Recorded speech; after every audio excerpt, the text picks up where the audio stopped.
Right. Good evening. It is February 17th, 5:30. I call this meeting to order. If you will join me and stand for the Pledge of Allegiance in a moment of silence.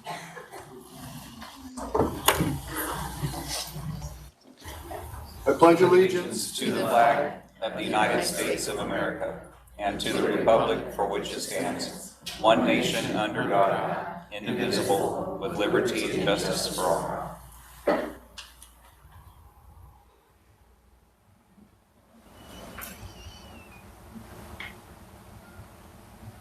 Thank you.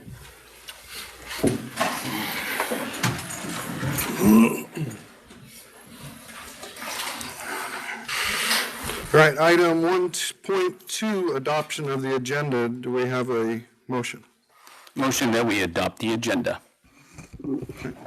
Second. All right. Is there any discussion? No? All those in favor say aye. Aye. Opposed? Motion passes. Mr. Ibarra moved. Ms. Anderson, second. Item 2, board reports. Do we have any reports? In the past month, I was able to go to the straight A lunch at Gila Vista, which was just a nice lunch break for me and a reminder of the great work that's being done in District 1, but really an opportunity for the kids and parents to eat something other than school food, even though it's good. And so the PTO supplied an awesome lunch from the boys, and the students, it was very cute, decorated. They got to walk through this like little tunnel, and they got to sign their name on a board, on a poster, honoring and celebrating their straight A's, and there was a huge amount of kids, and that was really awesome to see, and be able to interact with parents that were also getting to celebrate such an accomplishment. Got to enjoy a Valentine Graham event at Dorothy Hall, which was really cool, and seeing the elementary kids just super excited about Valentine Grahams and handing those out. And then today got to go to the 21st Century program at Dorothy Hall, and I was asked to speak to the BizTown students. And if you don't know what BizTown, it's now it's a local program through United Way of Yuma. Really gives students the opportunity to experience a variety of jobs that are locally. So there's like Chronoptique there, there's Fly Yuma, there is banking, and so there's really, you can apply to be a CFO, you can be the mayor of Yuma, you can do all of these different jobs that aren't maybe the typical ones that a lot of these kids are thinking about at that age. And so it's just a real hands-on application and experience for these kids to build a resume, to interview with volunteers within the community. And I got to talk to them today about the work that I do in human resources, but also as a board member and that journey and being brave and what that means to put yourself out there, but really most importantly, the power of teamwork and then believing in themselves. So it was just really awesome and filled my cup. So I appreciate those opportunities we get throughout the month. Okay. On January 22nd, I was the pronouncer for the spelling bee at Castle Dome Middle School. I'd like to thank teacher Madison Law, who is a sixth grade teacher at Castle Dome, for organizing the spelling bee. I'd like to thank the judges, Jessica Hubbard, who's a counselor there at Castle Dome, and Tatum Rosh, which is a teacher, Rasush, that's her name, Tatum. She is a teacher for 6th and 7th grade. Congratulations to Colton Lyons, who was the Castle Dome Middle School spelling bee champion. Then I had an opportunity to attend a BOLTS, it's a board operations and leadership training seminar in Phoenix on February 5th. That's my report. Thank you. Nothing to report. All right, thank you. Item 2.2, Superintendent's Report, High Five Employee Recognition Program. Mr. Munoz. Mr. President, governing board members, we're excited to highlight our High Five employees for the month of January. If you could please stand and be recognized. We've got a fantastic group, and we have a video highlighting all of their efforts in our district. You may have a seat. Oh, the TV. Where TV's going? TV's missing. And hosting this and hosts. Yeah. There. But it's not there. My glasses are living.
At this time, we want to recognize each one individually. We want to first thank Chili Pepper. They continue to sponsor our program by donating a $25 gift card every month to each of our employees. Thank you, Chili Pepper. So we have a thank you card from the governing board and district office with Chili Pepper gift card inside, your certificate, and then a new color of High Five t-shirt, purple. All right, so from Price, Magdalena Lopez.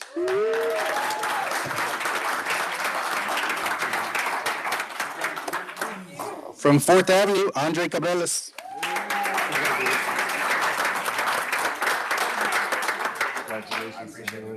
From Palmcroft, Nikki Griffin.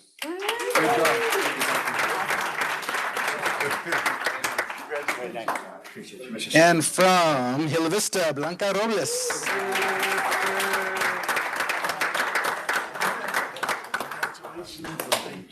From Ron Watson, Katie Strom.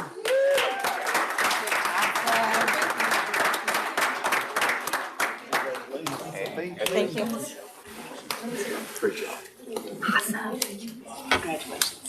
One more round of applause for all of our high five.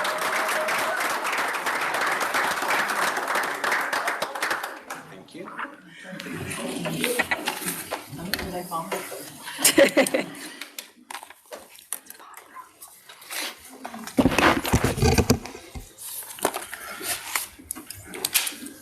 Item 2.2.2, donation recognition, Mr. Ponder.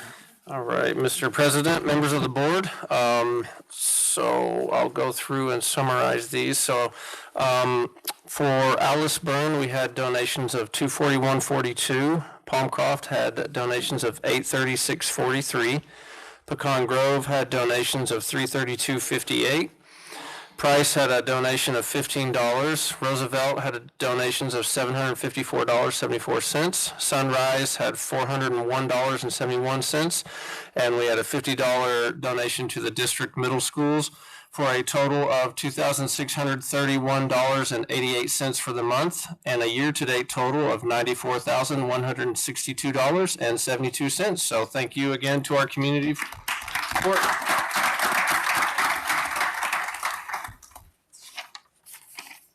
Thank you. Item 2.2.3, art recognition, Mr. Ponder. All right, so we're catching up a little bit from last month. So we have a few different displays in here. This month's display features artwork created by students from multiple schools. So from Alice Byrne and Roosevelt Elementary, we have artwork that's inspired by Vincent van Gogh's The Starry Night. Students created winter wonderland collages that explore movement, color, and texture. Students learned how Van Gogh used expressive brushstrokes and bold, vibrant colors to bring energy to the night sky, then applied those ideas using swirling painted lines to show motion. To create contrast and depth, students used textured green painted papers for the evergreen trees and layered white paper to represent snow. Careful shading was added to the snow to create shadows and a sense of light, resulting in dynamic winter landscapes that capture both the spirit of Van Gogh's style and each student's unique artistic voice. McGraw Elementary's art students developed a diverse range of skills through their artistic journey. Their current K through 5 exhibit showcases a strong understanding of the elements and principles of art and introduces the watercolor resist method alongside mixed media techniques. Drawing inspiration from, I will butcher these names, so please hold, Piet Mondrian, bold geometry, Katsushika Hokusai's flowing compositions, Joan Nero's playful line work, and Claude Monet's luminous color. Students proudly display balanced perspective drawings and vibrant watercolor paintings. Selected pieces will also be showcased at the Children's Festival of the Arts in April, providing a wonderful opportunity for the community to celebrate the creativity and talent of our young artists. Otondo Elementary School fourth grade students created breathtaking winter landscape artworks using a variety of materials and techniques to bring their scenes to life. Inspired by the Frederick Edwin Church and the beauty of the Aurora Borealis, students used chalk pastels to achieve a soft, glowing effect in the night sky. They thoughtfully applied the elements and principles of art: color, space, texture, balance, proportion, and unity to create strong and cohesive compositions. Students also demonstrated their understanding of depth by varying the size and spacing of trees in relation to the horizon line, resulting in landscaping that feel immersive and visually engaging. So, thank you.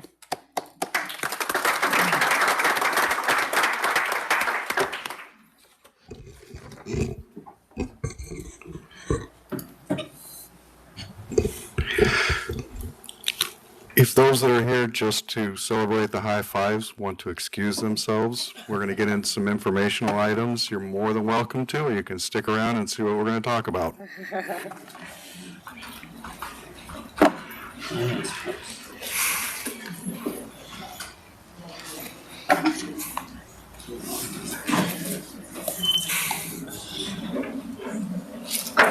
Forgot the shirt. Yeah. She had her flowers. Juggling them both. Yeah.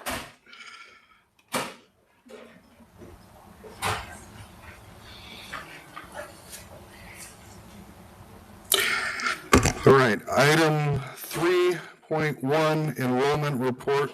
Ms. Walden. I'm glad some people stayed.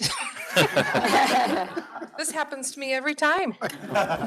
Anyway, Mr. President, governing board members, our current enrollment shows a 1.25% decline at day 100, which is better than what we conservatively budgeted for. We built the budget on a 1.5% decline, and because we planned conservatively, we remain in strong financial shape. We will continue to monitor the enrollment trends closely. All right, thank you. Item 3.2, district financial trends. Ms. Walden. Tried to read it without it. Governing board president and governing board members, the district financial trend report is through January. At the end of January, we're at 59% of the fiscal year past. When we compare this to our year-to-date expenditure percentages, we see that most budgets are on track or below that 59% mark, which indicates spending remains aligned with our expectations. The primary exception is transportation, but please remember that transportation is part of the consortium, and so really the costs are shared with the other district, and so that percentage does not show over expenditure. Overall, our current position shows the district is financially stable and trending favorably at this point. Thank you. Any questions? No. Question. All right, thank you. Item 3.3, oh, Way to go. Good job. I interrupted that. Let's do that again. Yeah.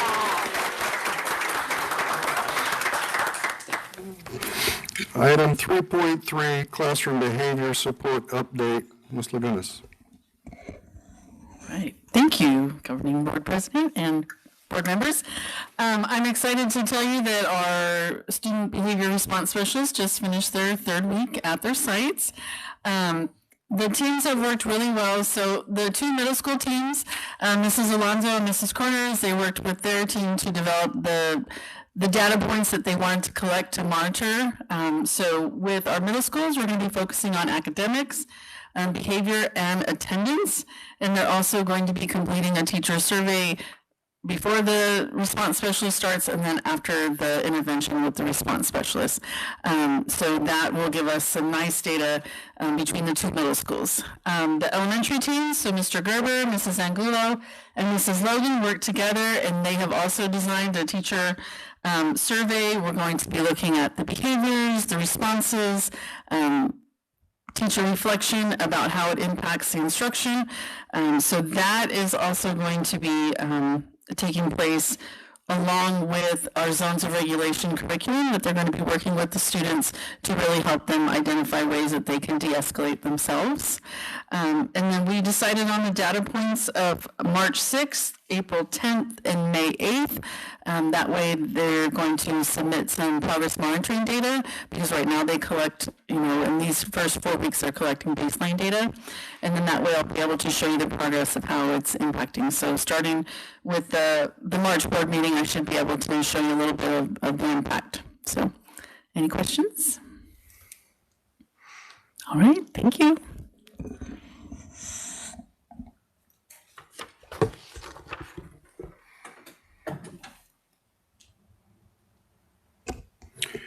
Item 3.4, first reading of policy advisories, 917 through 958, 959, and 960. Mr. Ponder. Mr. President, members of the board, the governing board of Yuma Elementary School District utilizes the services of Arizona School Boards Association to maintain its governing policies and advise the district upon recommended changes. Policy advisories are sent to member school districts and governing board members multiple times throughout the year, usually to respond to changes in the law. This agenda item serves as a first read for the proposed policy changes.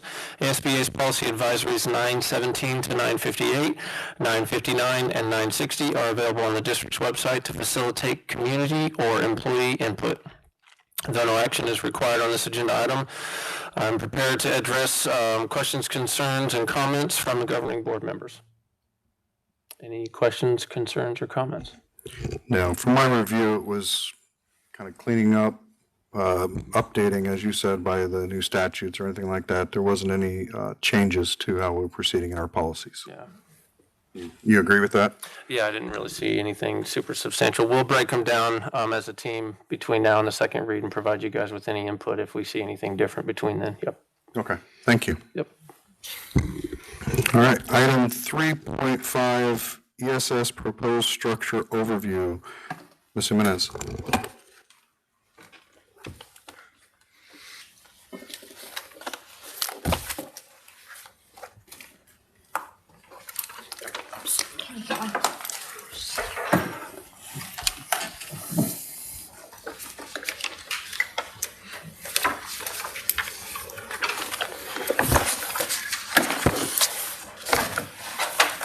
All right, good evening, Mr. President, members of the board.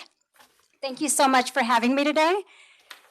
I can almost say I'm 3 months in, but officially I'll be there on the 19th, so I still have a couple days. So this evening, I will be presenting the Exceptional Student Services Department proposed structure. I do want to thank you. All of this that I'll be providing you today, it's a lot of information, okay? A lot of good information at the very end. I will open it up to questions, but I do want to thank my partner, Ms. Rebecca Cucho, that has been through this process with me. So all of this information that has been gathered, we will share it with you today. So let's get started. All right, ESS program growth. I am giving you a 5 years worth of information, and this information starts from 2020 to 2021, all the way to 2025 to 2026. This is the overall growth that we've had in our ESS department. It's been huge. We've had a total of 62 increase of students. We've had 60% classroom increase, and we've also had a 67% of student services and support positions that have increased. Now, what programs have been impacted the most? Programs within the largest growth have been our autism programs. We've gone from 107 students to 290 students, 10 classrooms to 26 classrooms. This has more than doubled. Our developmental delay program has also more than doubled, and you'll see the data there. We went from 55 students to 159 students now. Preschool keeps expanding significantly. We've gone from 15 classrooms to 23, 130 students to 258 students. And our resource program also continues to grow from 471 students to 571. Now, what does this mean 3 years from now? The information you're seeing here, we've taken it from our preschool program. That is one indicator of a few, but this indicator does give us really good projection information, and the information we're providing to you is also from 5 years past. In 2021 to 2022, in the preschool program, we evaluated 125 students from the community. These 125 students, about 95% of them enroll in our preschool program. You will be able to see that increase year to year.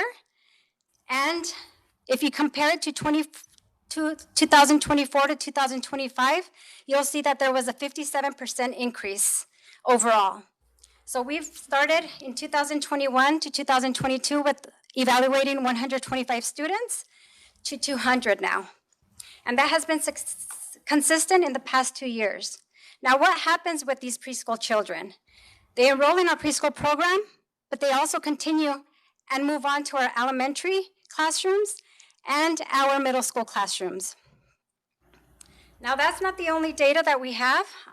We also have transfers that come in. We also have military-connected ESS students, students newly qualifying outside of preschool, and we also have enrollments throughout the year. We have a lot of enrollments actually mid-year. So what does this look like? Scenario A, we wish we could say that it's going to be consistent with the 200 in the next years. However, our data is showing us that most likely it will not. We will most likely have a moderate growth from 3 to 5% each year, which means our ESS population will continue growing.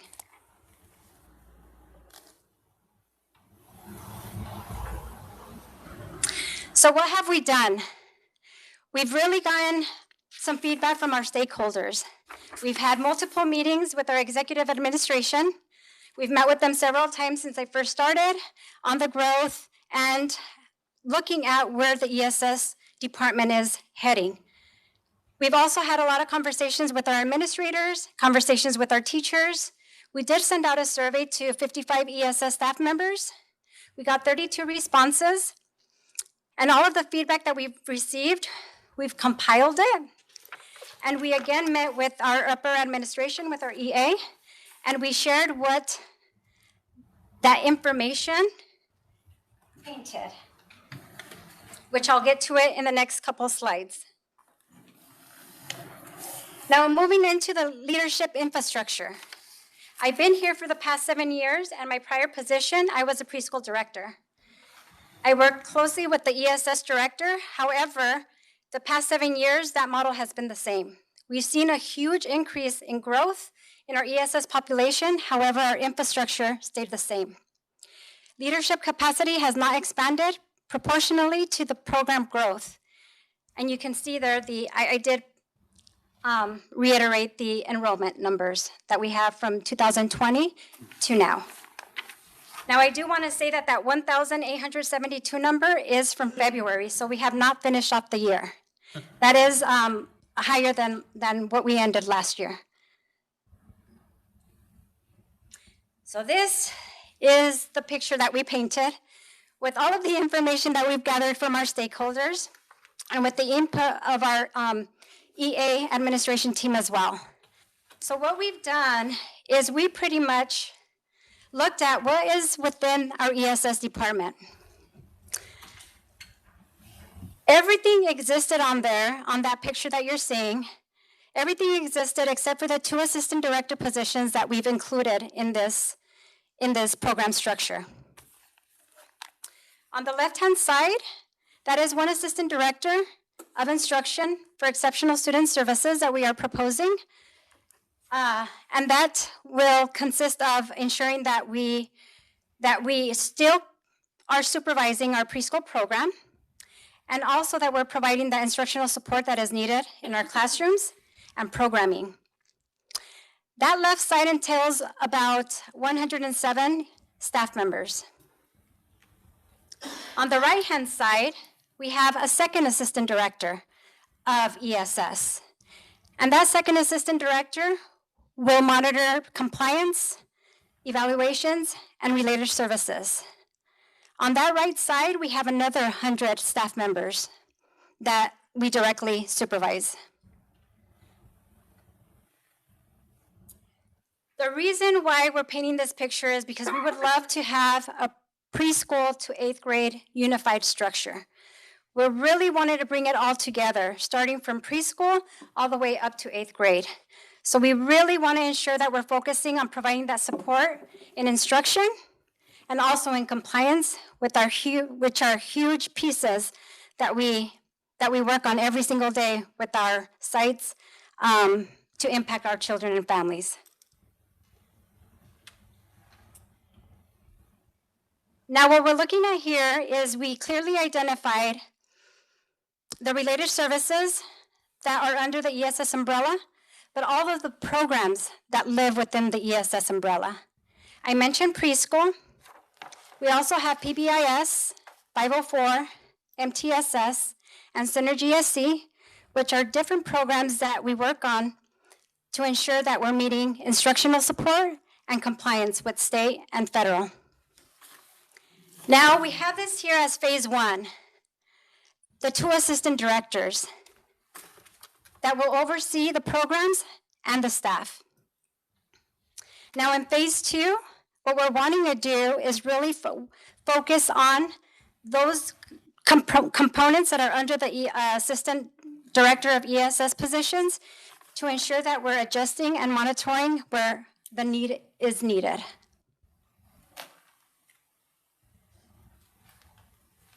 Now, funding, how are we going to do this? So I talked about 2 assistant directors for ESS. Now, one of my prior position was a preschool director. What we're asking for, what we're planning on doing is repurposing that preschool director position into one of the assistant director positions for ESS. And what that will do is it generates approximately 1/4 salary savings, which means that 1/4 will go towards the second assistant director of ESS, meaning that the district will consume 3/4 of that second assistant director position.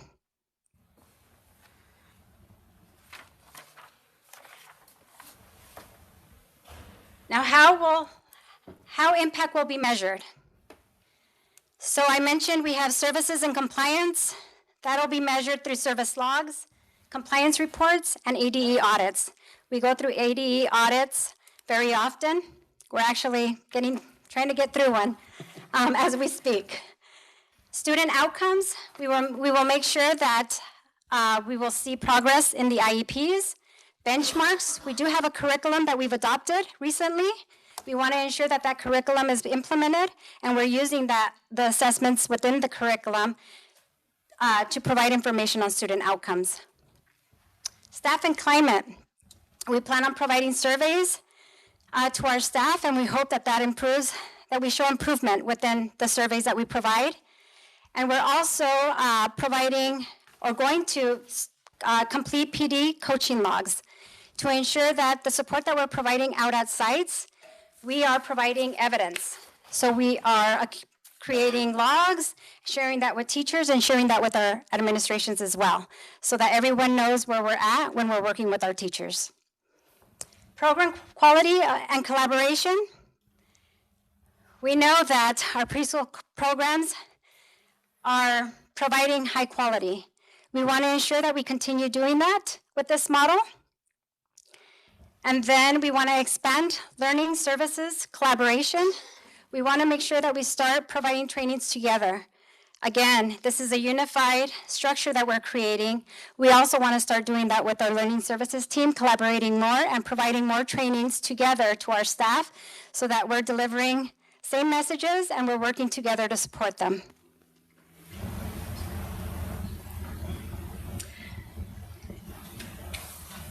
We know we've been faced with a lot of adversity, a lot of challenges. But with this structure, we really do feel that this is what we need to keep moving forward. We are committed, we have been committed in gathering all of this information, bring it forward to you, for you to have this knowledge and be aware of what's going on. But we definitely do want to move forward in that support with the 2 assistant directors. We really do feel that that's needed. We believe that the growth does justify the 2 assistant directors so that we can in turn provide the services that are needed to our staff. We can support our staff. We can make sure that we're providing the services needed to our children and to our families as well. Do you have any questions?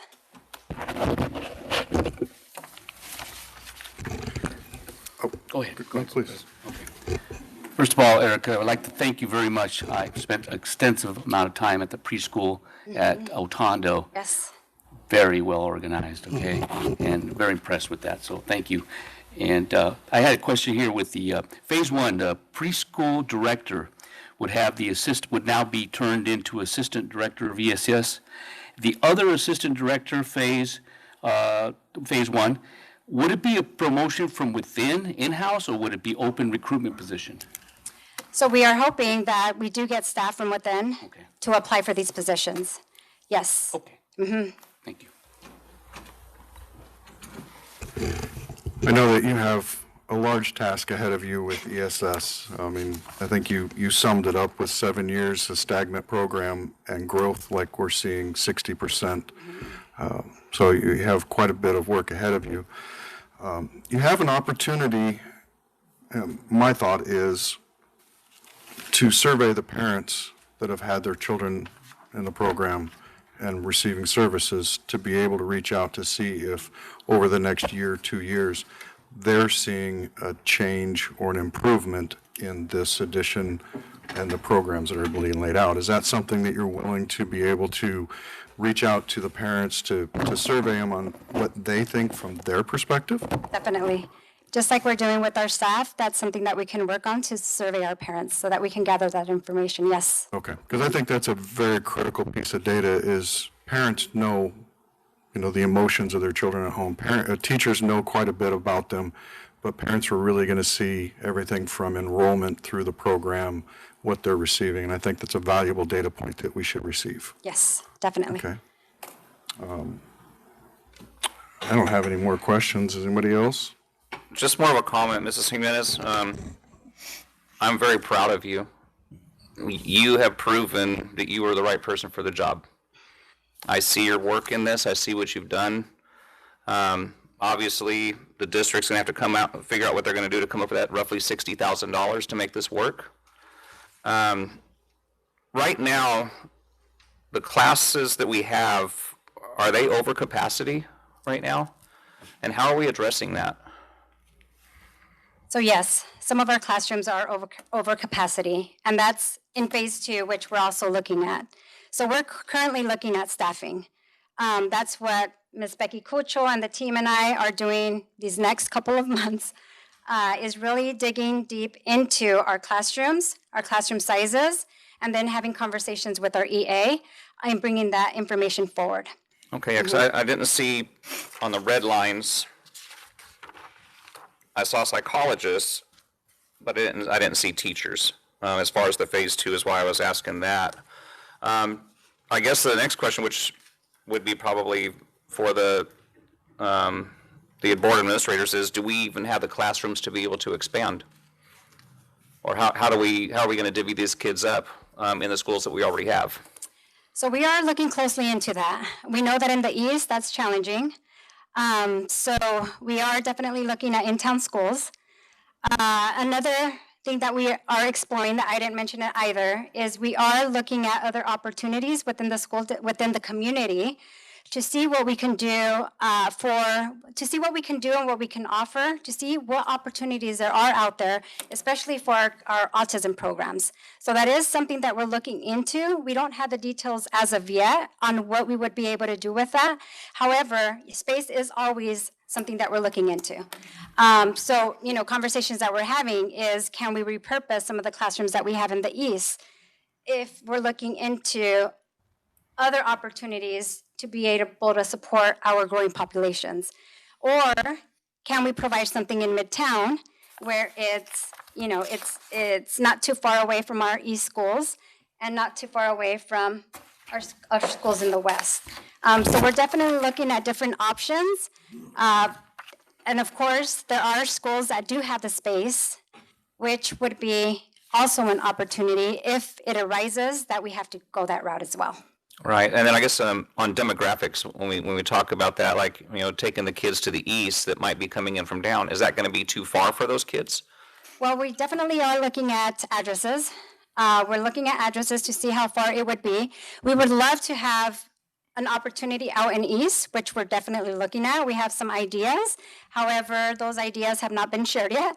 But we definitely do have some ideas on what we could do at some of the schools in the East.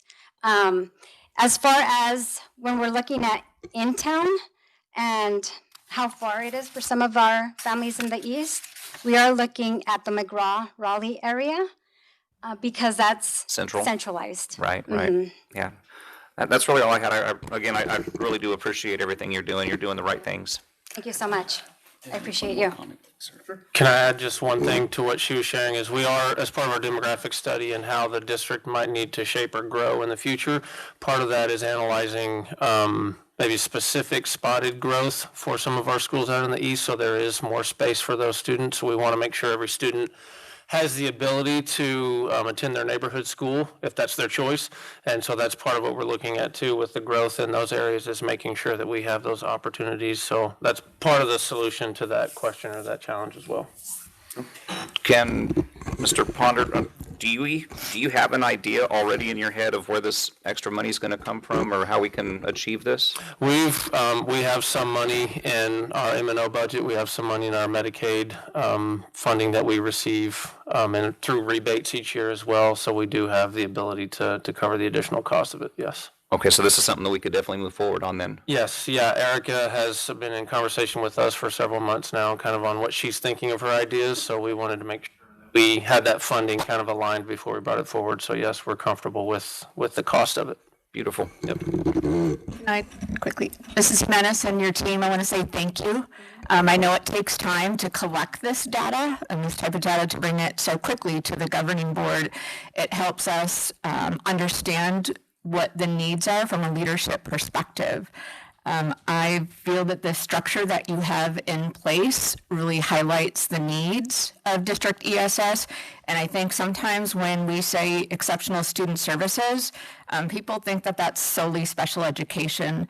And as you can see from the chart, it encompasses so much more than that. It's really, I would say, student services, right? You have PBIS, MTSS, 504. There's so much more there. So when you really step out and take a Google Earth view of what the needs are for the students, supporting the staff, and then the district leaders, you've done an excellent job of preparing that. I can see where transitioning to the structure, especially after 7 years, and we see the increase, the data again, for the needs of the students, which then translates to the needs of what Mr. Stoner just highlighted in the classroom, the teachers and the administrators at the campus level.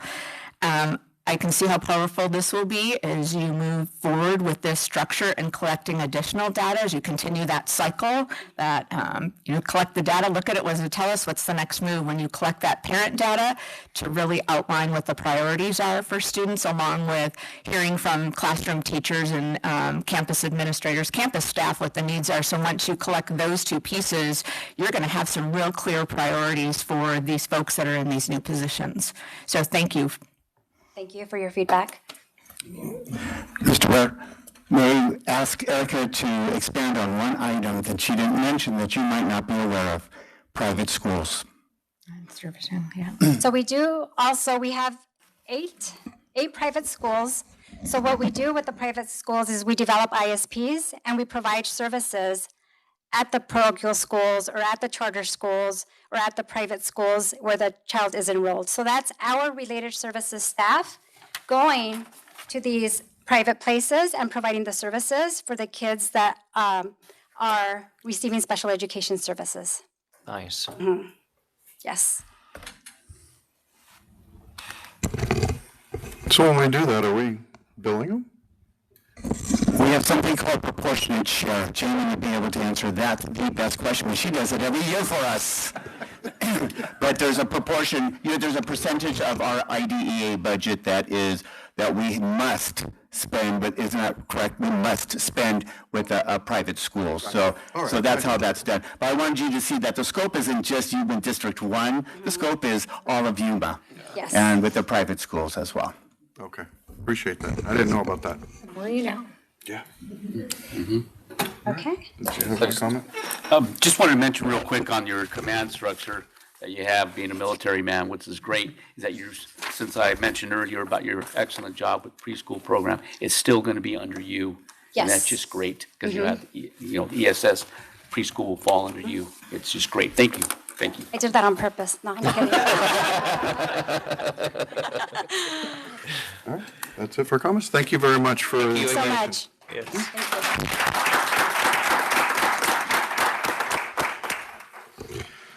All right, item 4, call to the public. The governing board welcomes statements from residents and appreciates constructive suggestions and comments that help meet the education needs of the district. The completed form should be submitted by 5:45, the day of the meeting, which was traditionally the second Tuesday of the month with the exception of today. Do we have any submitted? No? Do we have anybody that wishes to come up? No? All right, so we will move on. Item 5, the consent agenda. Approval of these items are of a routine nature and those that normally do not require deliberation on part of the governing board. A board member may pull items which will be discussed and voted on separately. Are there any items that a board member would like to pull from the consent agenda? Nope. Do we have a motion for the consent agenda? Mr. President, I propose that we approve the consent agenda as written. I'll second. All right. It was moved by Mr. Stoner, seconded by Ms. Rico. All those in favor say aye. Aye. Opposed? Motion passes. All right, moving on to item 6.1, our first action item, discussion and possible action to adopt a resolution authorizing the bond refunding. Ms. Walden. Hello. You're back. Hello. President of the board and governing board members. This is an action item to consider and if deemed advisable to adopt a resolution authorizing the issuance and sale of refunding bonds of the district and adopting certain post-issuance continuing disclosure procedures and issuance and post-issuance tax compliance procedures. This evening we have Bob Casillas here from Stiefel, and he has a presentation he's going to share with you, as well as we have Jim Gill from Gus Rosenfeld on the phone for any questions. All right, thank you.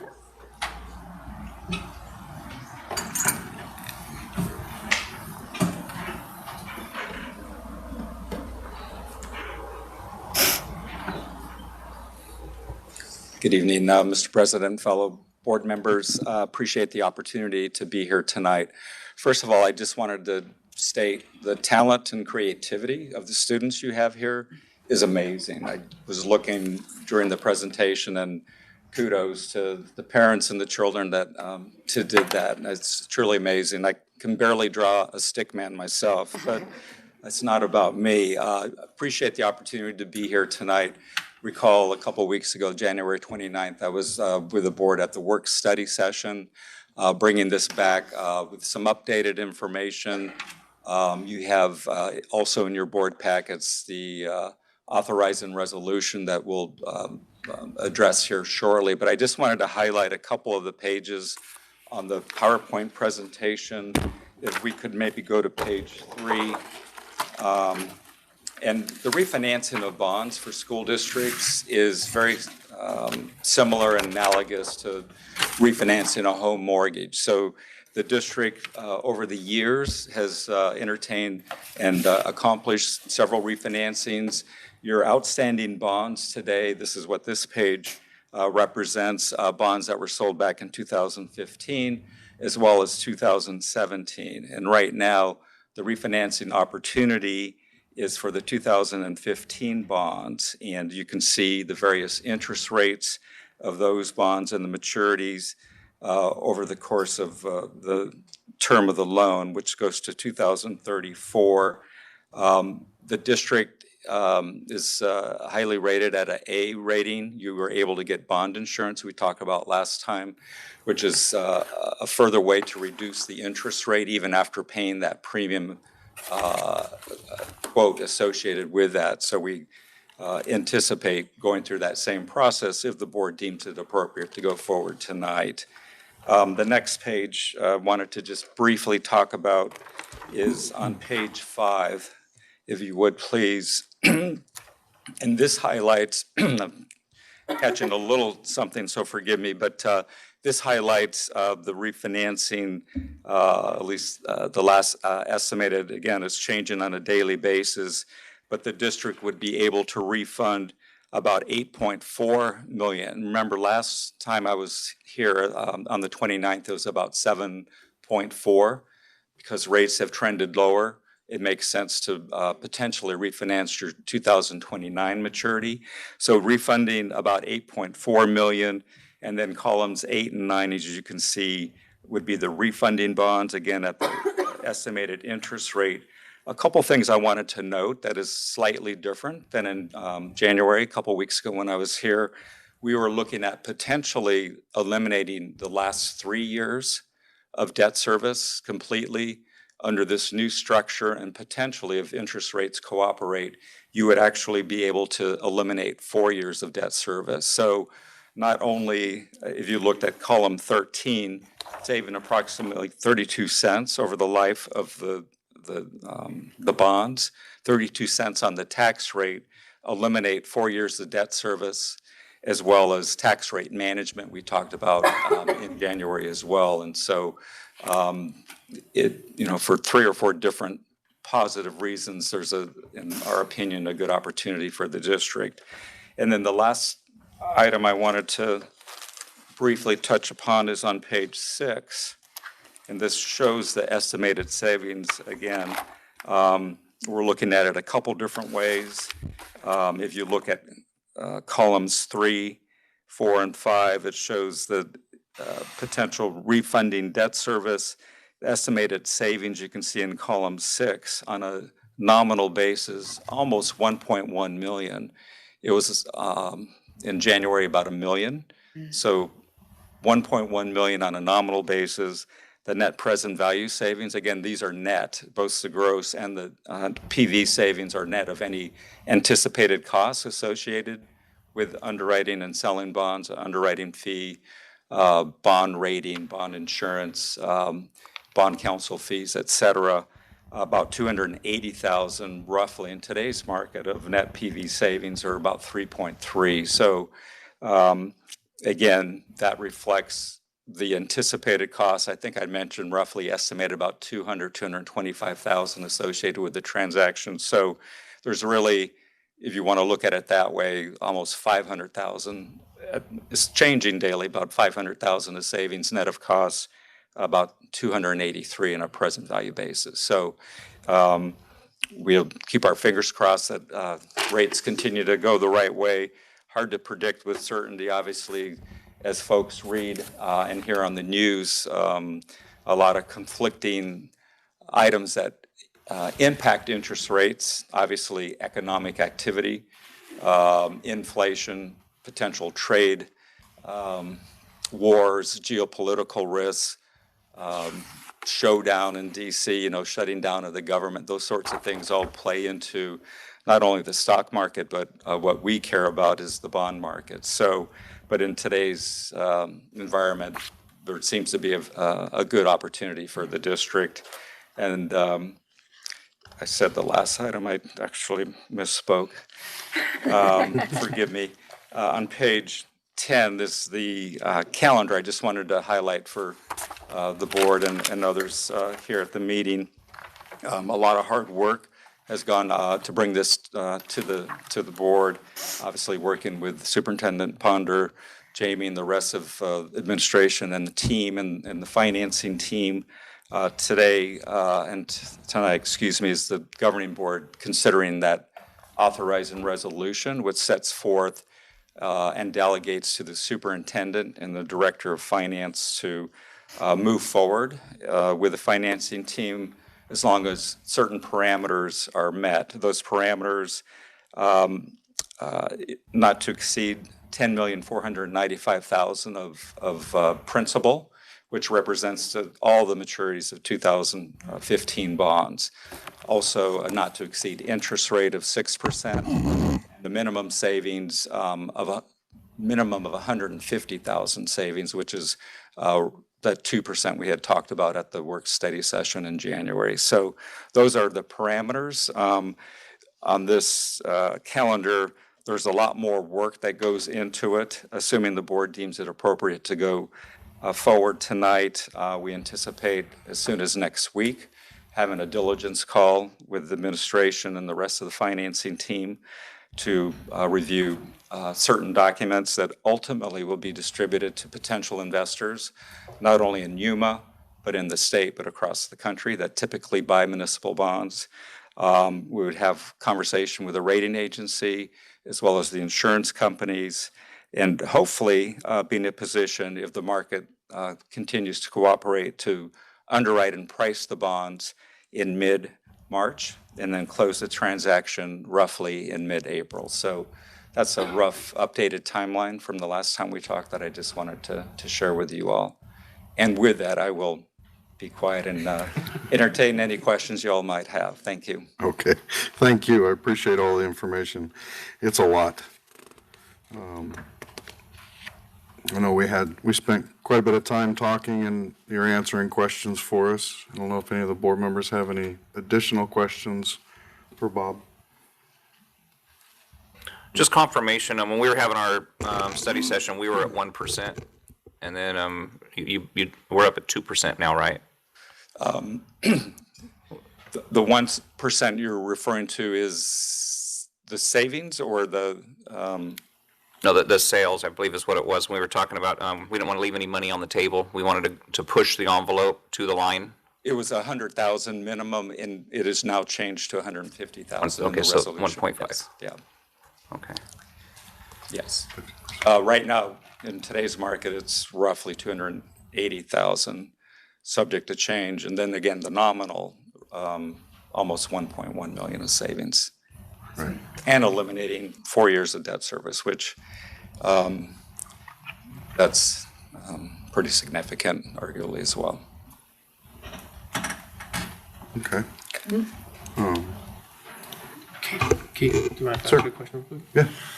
So with this information and the additional bonds that could be refunded, obviously that goes up. 283 is a little bit higher than what we had talked about previously. So would there be a possibility for us to be more aggressive on the baseline, seeing this new number now of 283 versus the 150 when we thought 200 was kind of pushing it? Would it be safer now to get to 200 and kind of push that up? What are your thoughts on that? It can be whatever the direction of the board. To your question, Superintendent, pondered that, if one look back 2 months ago, the savings was 100,000 PV savings. So things can change, not only on a daily basis, but a weekly basis. And so we're wanting to establish a minimum, accomplish way above the minimum, at the same time give the district as much flexibility as possible. The resolution does that to allow for more principal potentially. And if you were able to get the 150, but the board chose to raise it to 175 or 200, and if you can't get that, or you get 190,000 but not the 200, you have those potential iterations and what ifs. So our goal is to obviously get the most savings as possible. We thought that 2% minimum savings, which represented that 150,000, if you looked at the amount of costs associated, it's more than that, but you deduct. So it was the 2.2 to 1, I think, board president, that you had mentioned at the last board meeting. So I'm not really answering your question per se. I wish I could give you an answer definitively. My crystal ball still is not fixed yet, unfortunately. If you could answer it, I'd ask for lottery numbers. Thank you. But we would move as quickly as possible to work within the market conditions and hopefully get you as much savings as possible. Our goal is to get you as much as possible. Right. In your experience doing this, have you seen bonds refunding returning substantially more? I mean, was there a heyday when bonds were refunded? The bond market's in a good position right now. It's a function really of when bonds were issued and what the interest rate was, Right. and where one's at in today's market. So obviously, if there was 100 million of principal potentially that could be refunded, if you were looking at a 2% minimum, that's a lot higher aggregate dollar amount. So we've seen bigger numbers, but because you're refunding more bonds, more principal. Right, but I mean percentage-wise. Percentage-wise, we've seen some that, and it's again, different depending when the bonds were issued. It's not an apples and apples, but it could be 4%, some are 5%, so it just But depends. it is capped at 6, correct? It's capped at 6%? That's not the savings Okay. cap. That is the Gotcha. interest rate. So right now, it's kind of weird. I can read that over there, but I need glasses for here. We know, same here.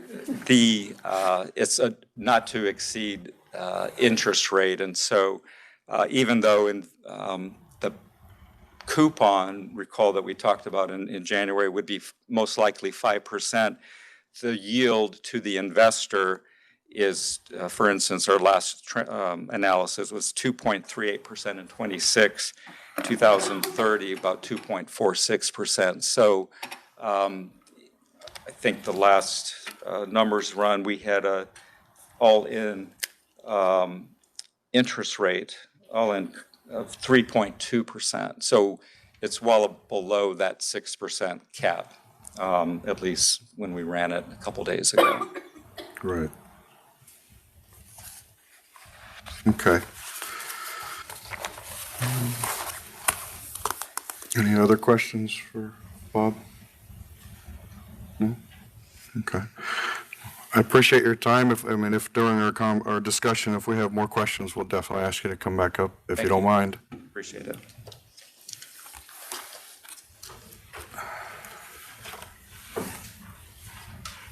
It's always a tough decision to do things with taxpayer dollars, right? You try for the best that you can. It's not our money, it's the taxpayers' money. They were generous enough to allow us to get this money. I've talked with a number of local folks in the financial world and asked them about our situation. I've had a number of them respond back the same, that right now with the trend of 3 base points drops at the Fed level, we're on a continuing drop, and waiting until that gets lower is a recommended. Basically, like you use the example, refinancing your house, when interest rates are dropping, you kind of wait until that levels out before you refinance, because there are fees associated with that. There's a lot of things going on. It can go good or it can go bad. Nice thing is our ability to execute this seems to be a rather quick timeline. Historically, the feds move slower than we do, luckily. So, you know, I know more about bonds than I've ever wanted to know. But there's substantial information out there saying that over the next year, it's 2 or 3 more drops from the Fed level. Worst case is 1 or 2 with a flat plateau. Chair of the Federal Reserve is changing out in May with the idea of dropping rates more. So my perspective is, I think that the folks that I've talked to that do financial advisory for individuals and companies says, hold off and wait. I think that's sound advice, given the fact that we can execute this rather quickly. Anybody have any comments, questions? My comment was then at the special meeting and is now that I don't want to leave any money on the table. If we're going to do this, I want to be aggressive, like Mr. Ponder alluded to. How aggressive, that's going to be yet to be determined, but I think that, if we're going to do this, we need to be aggressive with what we do. Mm-hmm. We need to do it right. I do agree also that the trend is that the rates are dropping, and we've seen that. And even from our meeting that we had with you to today, you've just showed us the numbers again, that we are saving not a 3-year, but 4 years. We're saving, where was it at? The 1.96 million, those numbers are in our favor. And I wonder, I guess one of my questions is, if when we see it plateau, how quick of a trigger can we have to say, okay, it's time, and to be able to make it happen before it starts to reverse in the negative for us? Right, and if the table on page 10, is it? Yes. if that's an indicator to how fast we can actually execute refunding the bonds, we're looking at February, 2 months? No, it wasn't 10. So Yeah. I think the ability to move forward is rather quickly, and understanding that, they've come out and spoken with us twice, provided information. I think we have a little bit better understanding that if things turn out to be more in our favor in a few months, 6 months, so that we should be able to respond much faster than multiple meetings. We can say, you know what, your 1.1 now is turned to 1.6, 1.8. Right. We know the information. We're going to save 5 years of bond service. So I think I said that right. So I think we have a little bit more information to be able to see what happens, and the fact that we can execute this quickly is in our favor to maximize taxpayers' money, which is what we need to do. I think also we had a couple of bonds that we cannot go to now, but they're available next year, I think it was. Is that correct? Correct. Yes. So, I'm not sure how long we're talking about holding out. I don't know if we're watching the rates keep dropping every meeting. When do you wait till it plateaus? Right, That's kind of what I think is, let it go until we hit that plateau. When it hits rock bottom and you see that trend going back up, then okay, it's time to pull the trigger. And by that time, we might be a year into this, that now you have the other bonds to get a hold of too. To maximize Potential all at once.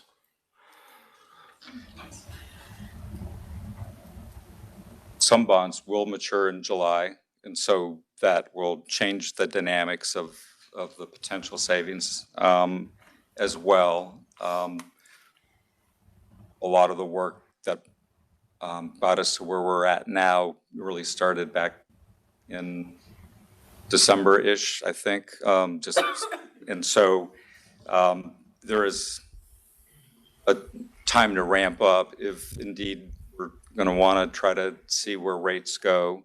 I can tell you across the country, a lot of other issuers are refinancing their bonds now, irrespective of what prognosticators are saying on rate cuts. Obviously, the potential new chairman, there's a process that goes involved with that. And so we've seen the volatility over the last couple of years. Markets change on tweets overnight, and again, with geopolitical risk, some of that does cause the markets to sway one way or the other, trade wars and whatnot. So I'm not able to tell you that, yes, 3 months from now, you're going to be able to get more money, more savings. I can't do that. It could go the other way. You could go back to 100,000. It was there 2 months ago. It's going to take another month to get us to a point to be able to actually underwrite and get into the market and sell the refinancing or the refunding bonds. So it could be a lot better then, or it could be worse then. So, but by establishing those minimums or those parameters, you are saying, okay, this is what we want. We don't want to go above this. We don't want to refinance more than the 10.4.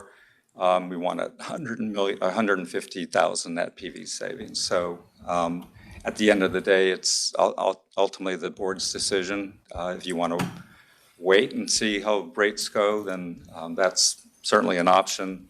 But I can't tell you with certainty that you're going to have that same savings. All right. The safety net that we have is if we make the wrong decision, it does not cost taxpayers additional money. We just lost an opportunity to save money. So it's not something that if we make a bad decision, it's going to increase the rates or anything. They'll just continue out as they have been. And that's a little bit of a safety net, but I think we can do better for the taxpayers, save some more. Yeah. I mean, I guess I would defer to like the experts that actually have worked within this world, you know, not necessarily outside financial people. I mean, from you were the CFO, Jamie, like finance director, like, I mean, with this environment, because like Bob said, like this is a very unique situation. It is unlike other financial situations that might be happening. So like, what do you feel comfortable with, and what do you recommend to us, since we are not experts in this? I'll let Jamie speak first. Jamie? Do you have any thoughts? You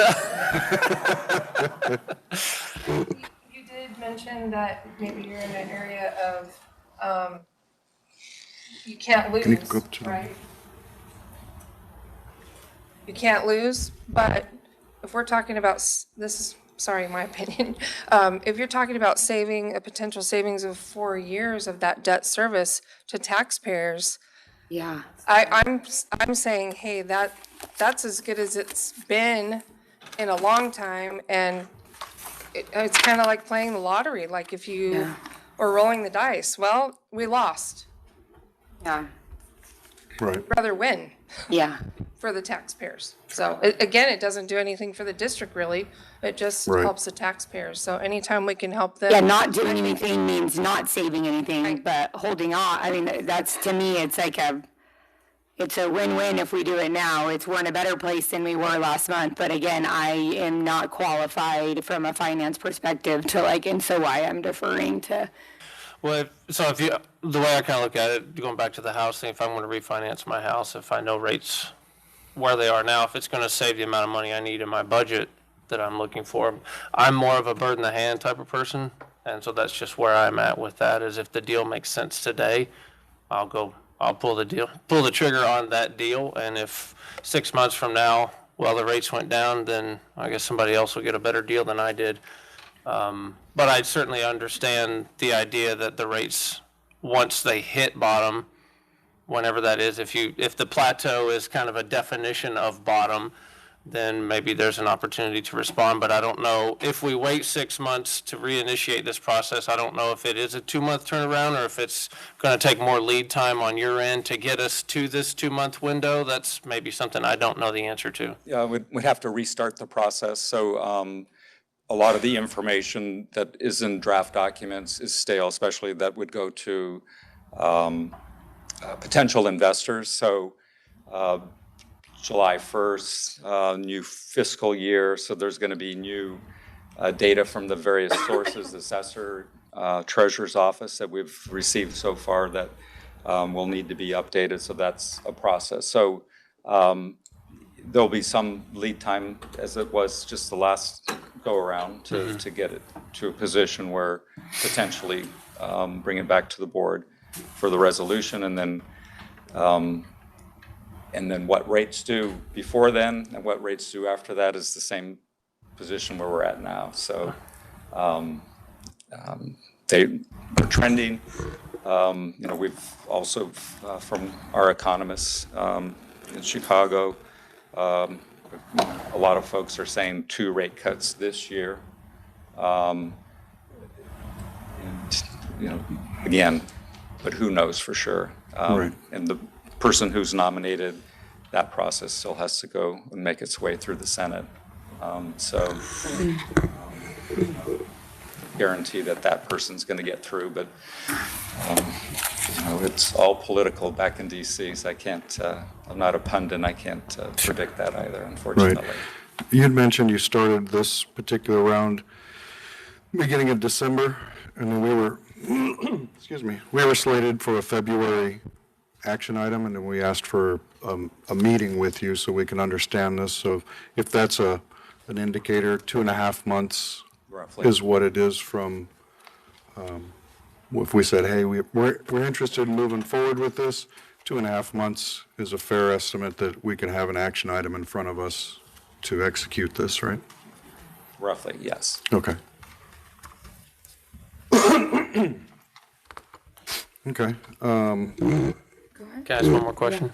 If, let's say the rates drop 50 basis points, can you make any kind of a guess on how that might impact these numbers? Like, obviously not to a T, but is that on the present value, is that $50,000 better? Is that $200,000 better? Like, do you have any kind of concept on what that might be? The Fed lowering rates does not translate directly to tax exempt rates and the amount of change that may be impacted that way. Okay. If your question is if the interest rates that are reflected in the tax exempt rates drop 50 basis points, that would be a big drop, first of all. But it would, actually, we have software that. The calculator. I want to see the calculator. So 1 basis point change results in about 1,500 of either savings or increase, or reduction, I guess, if you want to look at it. So 50 basis points. 50,000 roughly. Okay. Yeah, 75. yeah, that's not, given what we could save right now. What? We're looking at 108, we're looking at 185, and that would increase it by 50? Right now it's Right. 283. 283 right now.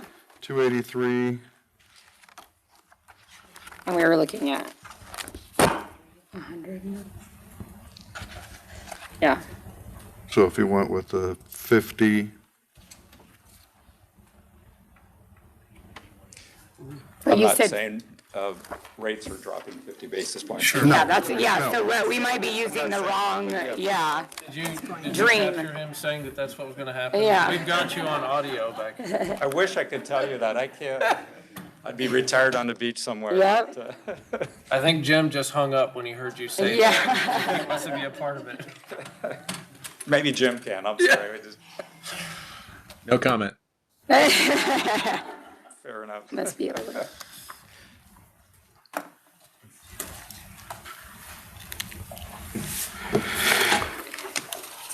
and so that would translate out through the debt services, correct? The amazing 50 basis point savings, does that directly translate into more debt service savings?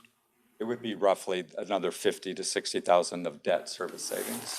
Okay, so that savings is debt service savings? That's present Would or it- nominal? It would be present value. Okay. What changes the years of debt service?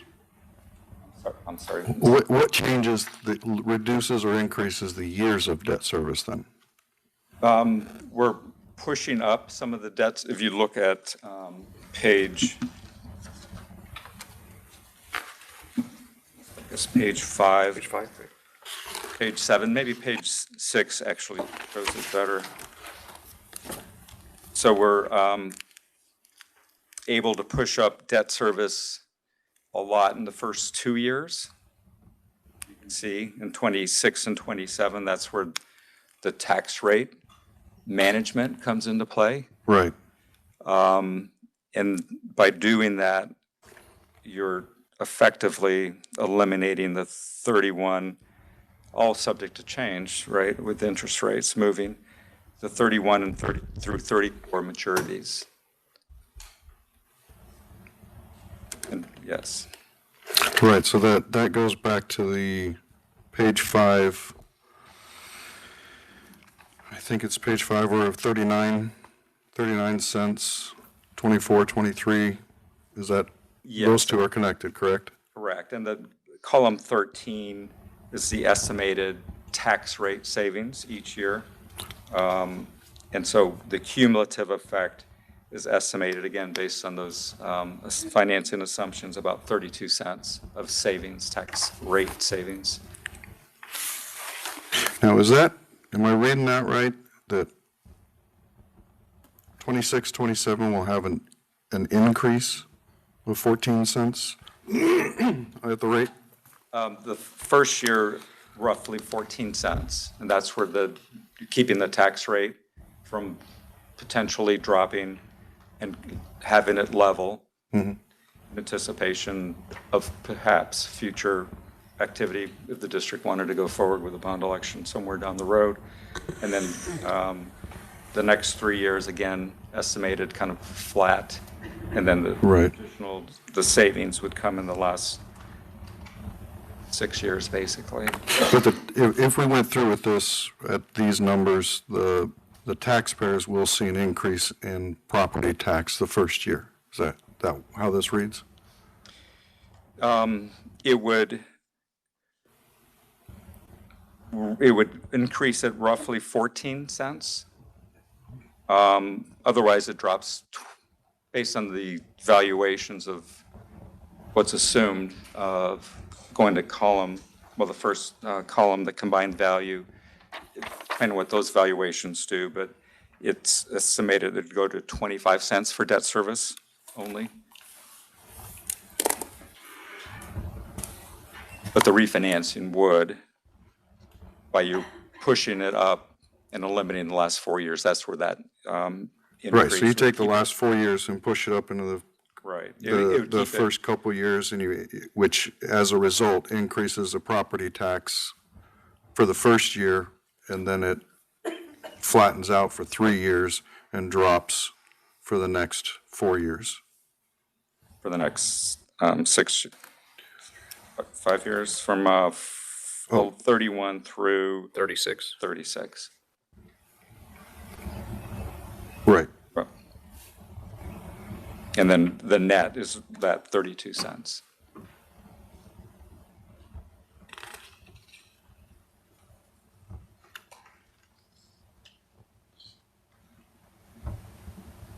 And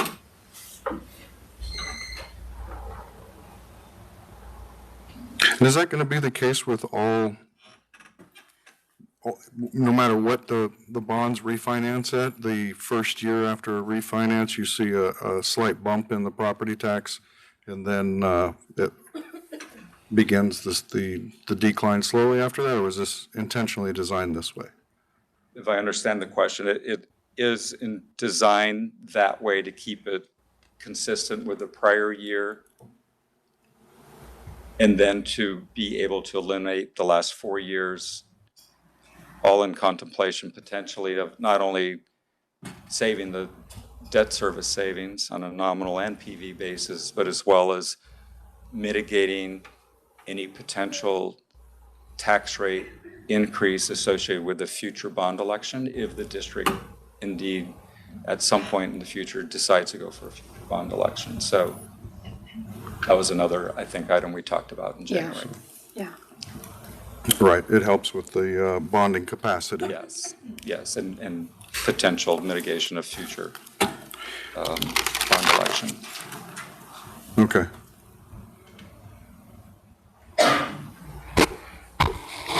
Can I ask one question? So with, so looking at 5 to 12, you see 39 for the first year, then the next year, that's where you see that 14-cent drop. So by doing the refunding, is the rate's obviously going to not go down to 25, it's going to stay at 39. Will I as a taxpayer see an increase on my tax bill for my house, or will I just not receive that 14-cent deduction that I would have gotten? Will I see an increase, or is it going to, I'm not sure I understand that completely.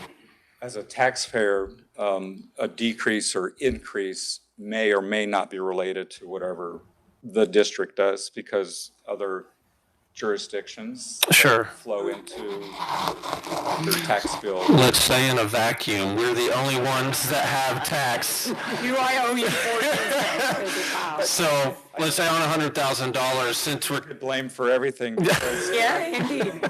jurisdiction, and so what county or others may do. Sure.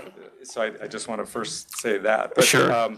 Yeah, so it's keeping it consistent. So arguably, it wouldn't be any increase, it would just be the same. Okay. The other thing too, again, the tax rate's a function of your property value. So your property value is not going to be what's shown here. These are assumed growth rates based on historical growth rates. And so if the growth is higher, the tax rate actually would drop, right? Conversely, if the tax base dropped, then the tax rate would go up because you have less value. So the district can't control, we can't control what the value of the property, combined value within the district, but that's the main function that drives the tax rate, along with the outstanding debt service. Okay. That answers my question. I was really looking at what's it going to do to the property tax. Thank you for clarifying that and answering that. Okay.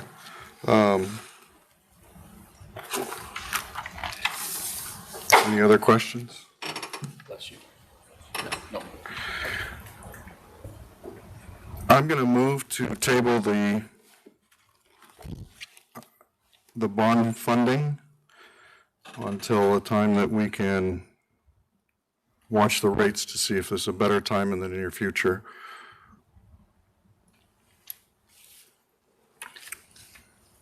We have a second? I'll second that. All right. Motion, I move the motion, seconded by Mr. Stoner.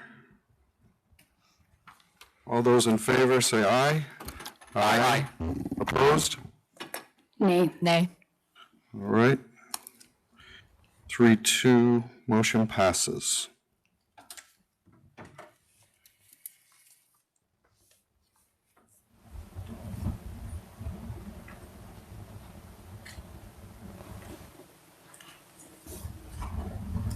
All right. Thank you very much for your time, sir. I appreciate it. We'll continue to apprise and keep superintendent and staff advised of rates, and we'll continue to interact and provide information. Appreciate that.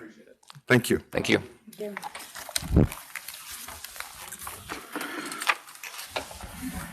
All right, item 6.2, discussion and possible action on second read of formal complaint form. Mr. Ponder. Mr. President, members of the board, the governing board will conduct a second reading of the formal complaint form and may engage in discussion and take possible action to approve the form. It is recommended that the governing board approve the formal complaint form as presented, so you should have a copy of the couple of pages of explanation on the purpose of the form, and then the form begins pages 2, 3, 4, and 5 and 6 and 7. There's a few pages there, so but just kind of the second read, there was the information added about the student information, which was requested at the last meeting, so that's been added to page 1 of the actual complaint form. So any other thoughts or comments or questions that you might have? Hang on, tablet going to the bottom of the 600 pages. So on the general complaint form, complaint contact information, I know it says guardian of a student. Do we need to put in there parent / I know guardian is the same, but foster parents, biological parents, does that matter as far as that verbiage? For us, I'm not sure it matters. It may matter to the parent if they're not really sure, am I the guardian of my parent? Maybe some instance there. I think the only issue is you kind of run into cramping up the space there, making it harder to read, and then the space to fill that information out. But Danny, do you think putting parent / guardian would make it too difficult to read? Not at all. Okay.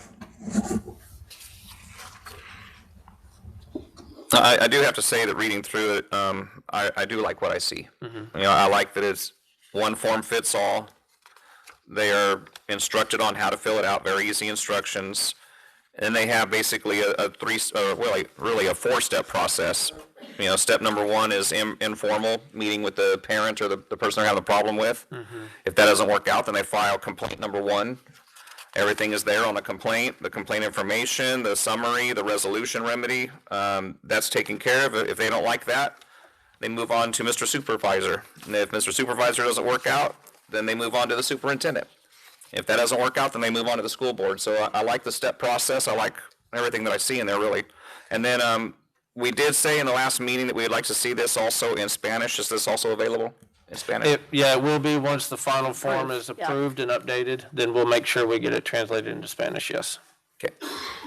Yeah, that was my only thing is where, guardian, and we all know that guardian of a student is the guardian, the parent, but I didn't know if we needed that clarification on there. We can add that, yep. Well, not always. So like in a foster situation, the guardian is the Department of Child Safety. So I think this is where, to me, the guardian, like who should be filing a complaint is actually the guardian of the child. And so not a cousin, this is how we go through the process. So, I'm fine if we want to do parent/guardian. I also think it's great even as a board, like we now have this form to be able to communicate more effectively when parents or community members come to us, that we can say, hey, this is the process, and we as board members can help them follow that, but we ourselves can follow that. Like, have you gone to the first level? Have you gone to the principal? Have you gone to the, the district? And so it helps us maintain what it looks like since we don't do this on the daily, but also it helps us have a backing to be able to support the families. Yeah, and I also like how everything is basically date and time stamped. So your responses, there is not going to be any argument that, well, you didn't respond in a timely manner.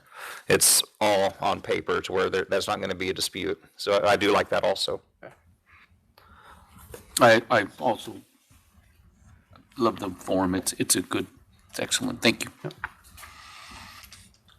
Yeah, I think it's easy to follow. What we wanted was a simple complaint form. And Yeah, I those think 50-something forms were very confusing. Yeah. Provides clarity and communication. It's a communication tool and a clarity of the process for everybody involved, for all stakeholders. So thank you, yes. I say thank you on behalf of the entire executive team, not myself. I don't want to look like I'm hogging anything up here. We weren't looking at you. Yeah.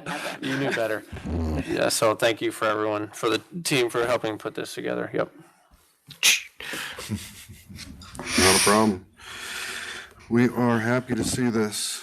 And then, so if approved, how quickly will this be disseminated?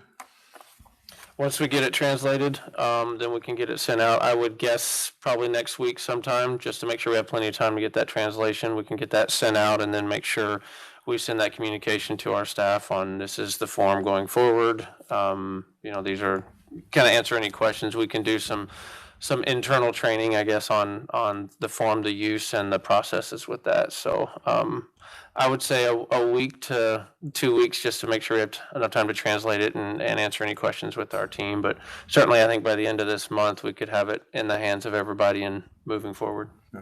Yep. Excellent.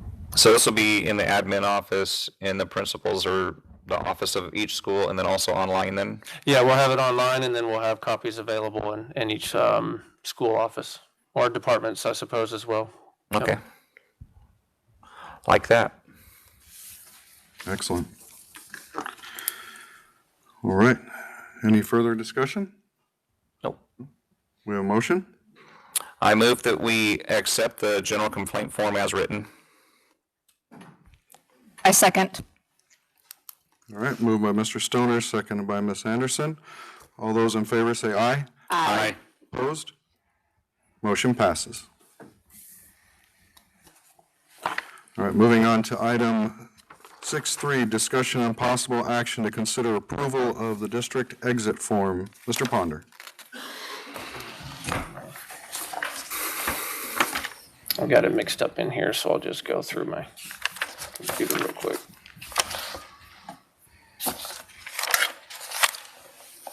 All right, there we go.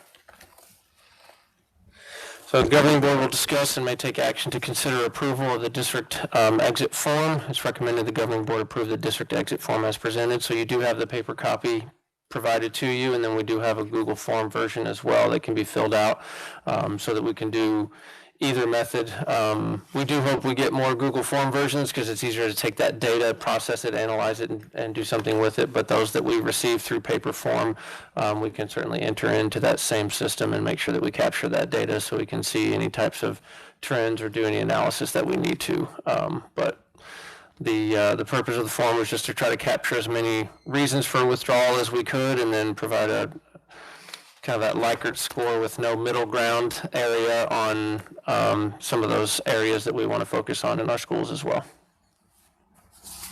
Okay, it looks like a good list of, I think an encompassing list of reasons that would, one, be valuable to us in our process here and understanding what's going on with enrollment trend, the areas, academic, communication, student support, school climate and culture, campus safety. I think that hits all the points that are important.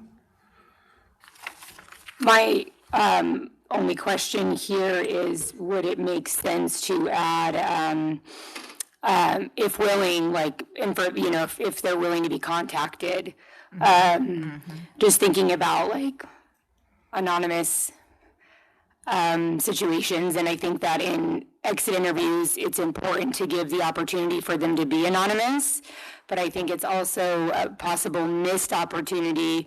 If someone is willing to share more, we can get more data that way, and I think it might be easy enough to just say, if willing, on the Google form too, you're willing to be contacted. Just context matters, and sometimes it's a one-off situation, and sometimes it's a pattern, and I think in data, we need to figure out and distinguish whether it's a specific situation with whatever, or is it something that we need to actually adjust? Sure. So to me, you might get more of that if you have the ability to, if someone's willing to be contacted. But I really like the form. For me, and you just said it yourself, that we want to know the reasons, plural, why they are leaving. So where it says reason for withdrawal, I would like, instead of it saying to select one, select all that apply. Because maybe there's multiple reasons. And then I would also like to have a open comment section where maybe, yes, they're checking the boxes, but maybe they would like to be able to explain the situation in writing, that this is the reason why. And then we can use that information to improve those points. That way we're getting a little bit more, I guess, specific into the academic quality. For example, they're very dissatisfied, satisfied, very satisfied. If they were very dissatisfied, why? I mean, yeah, okay, we understand that they're dissatisfied and they're leaving, but we're not answering the why. And so I'd like to be able to see that, with them being able to have the opportunity, if they choose to tell us their why, rather than not, I don't like it and I'm out of here. That doesn't really tell us why. Right. Okay. And then again, Spanish version. Sure.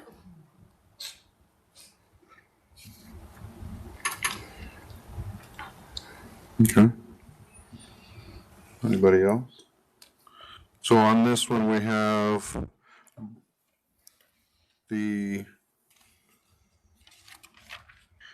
willing to be contacted, able to select more than one reason, and a comment section. Does that summarize everybody's requests? Yes. Did I miss anybody's requests? No. Okay. And I assume, you might have said this, but I missed it. This will be available in Spanish also? Yeah. Yeah. Once approved, right. So I do have a question. When a family is exiting our school, is there an actual withdrawal process that they're getting their forms, they're getting their transcripts? Is there an actual, I guess, exchange of papers? They're coming into the office or the admin and they're doing those? Yes, if they withdraw in person, yes, there would be an actual withdrawal form that we can give. Usually they will sign a records request at the new school that they're going to, and then we forward their official school record from there. Oftentimes, if families move and they will call, we won't know that they are withdrawing until they've already left the state or whatever has happened. So if parents know ahead of time and they come in and let us know, yet they can paper that shows their withdrawal. But we can also do it over the phone if they've already moved out of state, or if we get the request from another school, then we know that they're at another place. Okay. So. Okay. And we have had instances where families leave the school and leave no information whatsoever, right? You exhaust all the methods of being able to get a hold of them, so we've had those instances. Correct, yeah. Okay. Any other comments? Nope. All right, do we have a motion? I motion that with the corrections, that we accept this. All right. I'll second.